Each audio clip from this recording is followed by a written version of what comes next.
बिस्मिल्लाहिर्रहमानिर्रहीम। अस्सलाम वालेकुम वरहमतुल्लाह। डियर स्टूडेंट्स, उम्मीद करता हूँ आप सब खैरियत से होंगे।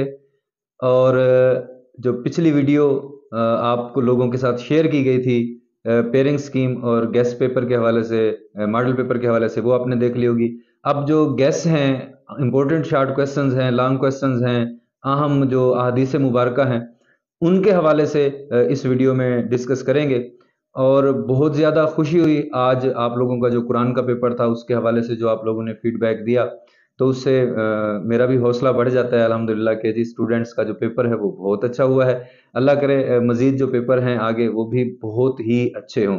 तो हम बग़ैर वक्त ज़ाय किए अपनी कंप्यूटर स्क्रीन की तरफ चलते हैं और देखते हैं कि आज का जो हमारा इस्लामियात का गैस है उसमें कौन कौन से अहम सवालात, मुख्तसर सवालात और जो लॉन्ग क्वेश्चन हैं, तफसीली सवालात हैं वो हैं, और उसके साथ कौन कौन सी अहादीस शामिल हैं। लेकिन इससे पहले अगर अभी तक आपने हमारे चैनल को सब्सक्राइब नहीं किया तो हमारे चैनल को सब्सक्राइब कीजिए, बेल आइकन को लाजमी क्लिक कीजिएगा ताकि आने वाली हर वीडियो की इत्तला आपको मिलती रहे। हमारी इस वीडियो को लाइक कीजिए, अपने फ्रेंड्स के साथ शेयर कीजिए ताकि ज़्यादा से ज़्यादा स्टूडेंट्स इससे फ़ायदा उठा सकें।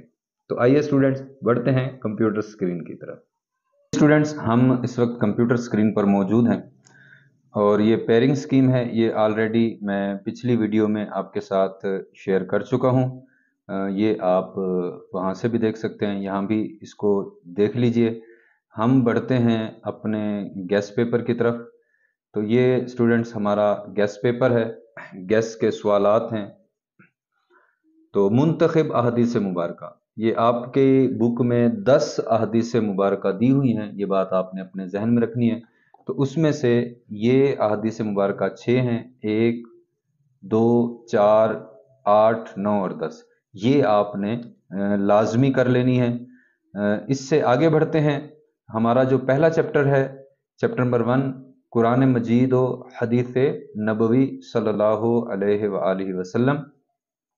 तो उसमें जो मुख्तसर सवालात हैं जी, नंबर 1, कुरान मजीद का मुख्तसर तारुफ बयान करें। नंबर 2, कुरान मजीद का इजाज़ तहरीर करें। नंबर 3, अहद रिसालत में तदवीन कुरान मजीद की वजाहत करें। और नंबर 4, हदीस से क्या मुराद है। नंबर 5, रिज़्क़ हलाल से मुताल्लिक़ हजूर अकरम सल्लल्लाहु अलैहि वसल्लम ने हमसे क्या इरशाद फरमाया। ये थोड़ा सा यहाँ कंपोजिंग की मिस्टेक है। आगे जी तफसीली सवालात हैं। अहद सहाबा इकराम रज़ियल्लाहु ताला अन्हुम में जमा व तदवीन कुरान मजीद के अहवाल बयान करें। ये जी हमारा पहला चैप्टर हो गया, पहला बाब हो गया। इसके बाद आगे बढ़ते हैं, बाब नंबर 2 है ईमानियात व इबादात। तो इसमें जो मुख्तसर सवालात हैं, नंबर 1, अकीदा तौहीद का मायना व मफहूम बयान करें। नंबर 2, अकीदा तौहीद की 3 इकसाम के नाम लिखें। नंबर 3, शिरक का मफहूम बयान करें। नंबर 4, रिसालत का मायना व मफहूम बयान करें। नंबर 5, ख़त्म नबूवत के बारे में कुरान मजीद की एक आयत का तर्जमा तहरीर करें। नंबर 6, अकीदा ख़त्म नबूवत के बारे में एक हदीस मुबारका का तर्जमा लिखें। नंबर 7, फरिश्तों पर ईमान लाने की अहमियत बयान करें। नंबर 8, 4 मशहूर आसमानी किताबों के नाम लिखें। नंबर 9, आखिरत का मायना व मफहूम बयान करें। 10, वक्त पर नमाज की अहमियत के बारे में किसी एक आयत का तर्जमा तहरीर करें। नमाज की फजीलत के बारे में 2 जुमले तहरीर करें। नमाज की 2 शराइत तहरीर करें। सौम का मायना व मफहूम तहरीर करें। रोज़ा इंसान को पाबंदी वक्त और नज़्म ज़ब्त का किस तरह दर्स देता है। रोज़े के कोई से 2 मुआशरती फ़वाइद तहरीर करें। तफसीली सवालात हैं जी। नंबर 1, अकीदा तौहीद की इकसाम बयान करें। 2, अकीदा ख़त्म नबूवत पर रोशनी डालें। 3, अकीदा आखिरत की अहमियत और इंसानी ज़िंदगी पर उसके असरात तहरीर करें। नंबर 4, नमाज के फ़वाइद व समारात तहरीर करें। नंबर 5, रोज़े के फ़वाइद व समारात तहरीर करें। तीसरा बाब है जी आगे, तो उसमें देखते हैं सबसे पहले मुख्तसर सवालात।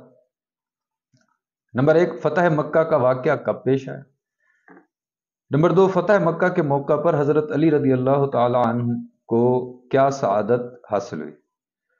نمبر 3، اس سبق یعنی فتح مکہ میں ہمارے لیے کیا درس ہے؟ غزوہ حنین میں کتنے مسلمان شہید ہوئے؟ نمبر 5، غزوہ حنین، یہ حنین ہے، یہاں کمپوزنگ کی مسٹیک ہوگی، میں مسلمانوں کو کیا مال غنیمت حاصل ہوا؟ نمبر 6، عام الوفود کا معنی اور مفہوم بیان کریں۔ نمبر 7، وفد عبد القیس کے سردار کا نام لکھیں۔ 8، وفد بنو تمیم کو بارگاہ رسالت میں حاضری کے کیا آداب سکھائے گئے؟ نمبر 9، نبی صلی اللہ علیہ وآلہ وسلم کی پیدائش کب اور کہاں ہوئی؟ نمبر 10، حضرت امیر حمزہ رضی اللہ تعالی عنہ کا نبی صلی اللہ علیہ وآلہ وسلم سے کون سا دوہرا رشتہ تھا؟ نمبر 11، عبادات میں اعتدال اور میانہ روی سے کیا مراد ہے؟ نمبر 12، نبی کریم نے عبادت میں میانہ روی کے بارے میں حضرت عبداللہ بن عمر رضی اللہ تعالی عنہ کو کیا نصیحت کی؟ یہ یہاں بھی کمپوزنگ کی تھوڑی سی مسٹیک ہے۔ نمبر 13، سخاوت و ایثار سے کیا مراد ہے؟ نمبر 14، سخاوت کی مالی، بدنی اور علمی صورتوں کی وضاحت کریں۔ نمبر 15، غزوہ تبوک کے موقع پر حضرت عثمان غنی رضی اللہ تعالیٰ عنہ نے کتنا مال نبی کریم صلی اللہ علیہ وآلہ وسلم کی خدمت میں پیش کیا؟ تفصیلی سوالات جی، فتح مکہ کے اسباب بیان کریں اور دین اسلام کی عبادت میں میانہ روی اور اعتدال کے بارے میں کیا احکام دیے ہیں؟ آگے چلتے ہیں جی، باب نمبر 4 ہے ہمارے پاس، اخلاق و آداب۔ مختصر سوالات، شکر و قناعت اختیار نہ کرنے کے نقصانات لکھیں۔ شکر و قناعت کا معنی و مفہوم لکھیں۔ شکر و قناعت اختیار نہ کرنے کے نقصانات لکھیں۔ لوگوں کا شکر ادا کرنے کی اہمیت پر ایک حدیث مبارکہ لکھیں۔ امانت داری سے کیا مراد ہے؟ حضرت ابو سفیان رضی اللہ تعالی عنہ نے ہرقل کے بارے میں کیا جواب دیا؟ ہرقل کو کیا جواب دیا؟ نمبر 7، بد دیانتی اور دھوکہ دہی کے کوئی سے دو نقصانات تحریر کریں۔ تکبر کا معنی و مفہوم بیان کریں۔ تکبر کی کوئی سی دو صورتیں تحریر کریں۔ کن اعمال سے تکبر کا خاتمہ ممکن ہے؟ حسد کا معنی و مفہوم بیان کریں۔ حسد کا مفہوم بیان کریں۔ اور سنت نبوی صلی اللہ علیہ وآلہ وسلم کی روشنی میں تکبر سے بچنے کا کیا طریقہ ہے؟ تفصیلی سوالات ہیں جی۔ نمبر 1، سیرت طیبہ سے امانت کی کوئی ایک مثال بیان کریں۔ قرآن و سنت کی روشنی میں تکبر کی مذمت اور وعید تحریر کریں۔ حسد کے بارے میں قرآن و سنت کی تعلیمات پر روشنی ڈالیں۔ یہ جی ہمارے 4 چیپٹرز ہو گئے ہیں، آگے بڑھتے ہیں جی۔ یہ باب نمبر 5 ہے، حسن معاملات و معاشرت۔ اس میں جو مختصر سوالات ہیں ان کو دیکھتے ہیں۔ نمبر 1، قسم کا معنی و مفہوم لکھیں۔ نمبر 2، قسموں کی حفاظت سے کیا مراد ہے؟ نمبر 3، جھوٹی قسم کھانے کے نقصانات تحریر کریں۔ نمبر 4، شہادت کا معنی و مفہوم بیان کریں۔ نمبر 6، اور مرد و عورت کی گواہی کے بارے میں اسلامی احکام تحریر کریں۔ نمبر 6، عینی شہادت اور سمعی شہادت کی وضاحت کریں۔ نمبر 7، حقوق العباد کا معنی و مفہوم بیان کریں۔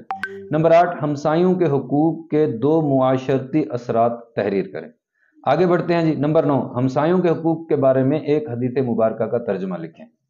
تفصیلی سوالات 2 ہیں جی اس باب میں سے۔ نمبر 1، قرآن و سنت کی روشنی میں قسم کے احکام و مسائل بیان کریں۔ اور نمبر 2، قرآن و سنت کی روشنی میں ہمسایوں کے حقوق واضح کریں۔ آگے بڑھتے ہیں جی، باب نمبر 6 ہے ہمارے پاس، ہدایت کے سرچشمے اور مشاہیر اسلام۔ تو اس میں شارٹ کوسچن دیکھتے ہیں۔ حضرت امام زین العابدین رحمۃ اللہ علیہ کا نام اور کنیت لکھیں۔ امام زین العابدین رحمۃ اللہ علیہ کو یہ لقب کس سبب سے ہے؟ حضرت امام زین العابدین رحمۃ اللہ علیہ کا انتقال کب اور کہاں ہوا؟ حضرت ابو موسیٰ اشعری رضی اللہ تعالیٰ عنہ کا نام اور کنیت لکھیں۔ حضرت ابو موسیٰ اشعری رضی اللہ تعالیٰ عنہ کے کار ہے نمایاں اپنے الفاظ میں تحریر کریں۔ حضرت عبداللہ بن عمر رضی اللہ تعالیٰ عنہما کے والد اور والدہ کا نام لکھیں۔ حضرت عبداللہ بن عمر رضی اللہ تعالیٰ عنہما، یہ ذہن میں رکھیے گا، یہ کمپوزنگ کی کچھ مسٹیکس آ رہی ہیں تو یہ چیز آپ نے ذہن میں رکھنی۔ کب اور کہاں وفات پائی؟ حضرت عمر بن امیہ رضی اللہ تعالیٰ عنہ کا تعارف بیان کریں۔ حضرت عمر بن امیہ رضی اللہ تعالیٰ عنہ کی وفات کب اور کہاں ہوئی؟ حضرت ام عطیہ رضی اللہ تعالیٰ عنہ کا تعارف بیان کریں۔ حضرت ام سلیم رضی اللہ تعالیٰ عنہ کی خدمات بیان کریں۔ حضرت شفار رضی اللہ تعالیٰ عنہ کا تعارف بیان کریں۔ حضرت ابو القاسم कुशैरी रहमतुल्लाह ताला अलैह कब और कहाँ पैदा हुए? रिसाला कुशैरी का मुख्तसर तारुफ बयान करें। हज़रत ख्वाजा निज़ामुद्दीन दहलवी रहमतुल्लाह अलैह के कोई से 3 मलफूदात तहरीर करें। अल्लामा इब्न खुल्दून रहमतुल्लाह ताला अलैह की वजह शोहरत क्या है? अल्लामा इब्न खुल्दून रहमतुल्लाह अलैह का पूरा नाम क्या था? अल्लामा इब्न खुल्दून रहमतुल्लाह अलैह के अफकार तहरीर करें। इमाम शताबी रहमतुल्लाह अलैह की तसानीफ तहरीर करें। इमाम शताबी रहमतुल्लाह अलैह की कोई दो तसानीफ के नाम तहरीर करें। आगे है जी तफसीली सवालात। हज़रत सैयदना ज़ैनुल आबिदीन के इल्म फ़ज़ल पर रोशनी डालें। हज़रत अबू मूसा रदी अल्लाह तआला अन्हु की इल्मी खिदमात बयान करें। हज़रत अब्दुल्ला बिन अम्र रदी अल्लाह तआला अन्हु के हालात ज़िंदगी तहरीर करें। हज़रत उमर बिन उमैया रदी अल्लाह तआला अन्हु के हालात ज़िंदगी बयान करें। हज़रत उम्मे सुलैम रदी अल्लाह तआला अन्हा के हालात ज़िंदगी बयान करें। हज़रत शेख फरीदुद्दीन अत्तार की इल्मी खिदमात कलम बंद करें। अल्लामा जलालुद्दीन सयूती रहमतुल्लाह ताला अलैह की इल्मी खिदमात पर नोट लिखें। अल्लामा शताबी के हालात रहमतुल्लाह अलैह के हालात ज़िंदगी तहरीर करें। तो आगे बढ़ते हैं जी। चैप्टर नंबर 7 है हमारे पास, इस्लामी तालीमात और असर हाजिर के तकाज़े। तो उसमें मुख्तसर सवालात। नंबर 1, खुद एतमादी और खुद इन्हसारी का मफहूम तहरीर करें। खुद इन्हसारी के बारे में एक आयत का तर्जमा लिखें। जिस्मानी रियाजत से क्या मुराद है और जिस्मानी वर्जिश के हमारे जिस्म पर क्या असरात मुरतब होते हैं। नंबर 5, हमें अपनी जिस्मानी और जहनी सेहत को बेहतर बनाने के लिए क्या करना चाहिए। तफसीली सवालात। नंबर 1, खुद एतमादी और खुद इन्हसारी से मुतालिक नबी अकरम सल्लल्लाहु अलैहि वसल्लम, यहाँ भी कुछ कंपोजिंग की मिस्टेक हो गई, कि सीरत तैयबा से एक मिसाल तहरीर करें। और नंबर 2, जिस्मानी और जहनी सेहत की अहमियत बयान करें। तो डियर स्टूडेंट्स, ये हमारा पेपर कंप्लीट हो गया। आपने जहां फुल बुक को तैयार करना है, उसके साथ साथ आपने इन जो गैस वाले क्वेश्चन हैं इनको लाजमी कर लेना है। इंशाल्लाह आपका 100% पेपर जो है वो इसमें से आएगा। इंशाल्लाह नेक्स्ट वीडियो में आपसे मुलाकात होगी, लेकिन जाने से पहले एक मरतबा फिर, अगर अभी तक आपने हमारे चैनल को सब्सक्राइब नहीं किया तो हमारे चैनल को सब्सक्राइब कर लीजिए, बेल आइकन को लाजमी क्लिक कीजिए ताकि आने वाली हर वीडियो की इत्तला आपको मिलती रहे। हमारी इस वीडियो को लाइक कीजिए, अपने फ्रेंड्स के साथ शेयर कीजिए ताकि ज़्यादा से ज़्यादा स्टूडेंट्स इससे फ़ायदा उठा सकें। अस्सलाम वालेकुम वरहमतुल्लाह।